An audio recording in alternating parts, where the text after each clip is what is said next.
अब खबरें विस्तार से। केंद्रीय गृह मंत्री अमित शाह ने कांग्रेस पार्टी पर ये झूठ फैलाने का आरोप लगाया कि बीजेपी तीसरे कार्यकाल के लिए सत्ता में आई तो उसका इरादा संविधान बदलने और आरक्षण समाप्त करने का है। शाह ने दावा किया कि जनता के आशीर्वाद और समर्थन से भाजपा लोकसभा चुनाव में 400 से अधिक सीटें जीतने के लक्ष्य की ओर बढ़ रही है।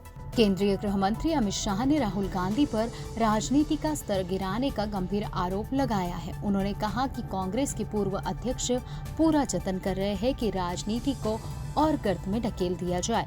उन्होंने एक प्रेस कॉन्फ्रेंस में अपने एक फर्जी वीडियो का जिक्र करते हुए कहा कि पूरी कांग्रेस पार्टी चुनाव में होने वाली अपनी दुर्दशा की आशंका से हताश हो गई है। उन्होंने असम में गुवाहाटी में कहा कि उनकी यानी कांग्रेस की हताशा इस स्तर तक पहुंच गई है कि उन्होंने मेरे और कई अन्य भाजपा नेताओं के फर्जी वीडियो फैलाए हैं। मुख्यमंत्रियों, प्रदेश अध्यक्ष और अन्य लोगों ने भी इस फर्जी वीडियो को फॉरवर्ड किया है। आज कांग्रेस पार्टी के एक प्रमुख नेता को आपराधिक मामले का सामना करना पड़ रहा है। राहुल गांधी को खास निशाना बनाते हुए उन्होंने कहा, यानी शाह ने कहा, जब से राहुल गांधी ने कांग्रेस की कमान संभाली है तब से वो राजनीति को एक नए निम्न स्तर पर ले जाने का काम कर रहे हैं। शाह के आरोपों पर प्रतिक्रिया देते हुए कांग्रेस अध्यक्ष मल्लिकार्जुन खड़गे ने कहा कि भाजपा को वीडियो बनाने और सोशल मीडिया के जरिए लोगों को बदनाम करने में विशेषज्ञता हासिल है। उन्होंने कहा, लोगों की छवि खराब करने के लिए वो जो करेंगे हम वह कभी नहीं कर सकते।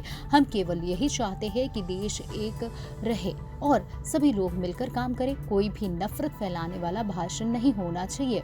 उन्होंने प्रधानमंत्री मोदी हमेशा नफरत फैलाने वाले भाषण देते हैं। उन्होंने ये कहा, प्रधानमंत्री मोदी को कम से कम चुनाव में तो इस तरह की बातें नहीं करना चाहिए, ये कहा मल्लिकार्जुन खड़गे ने।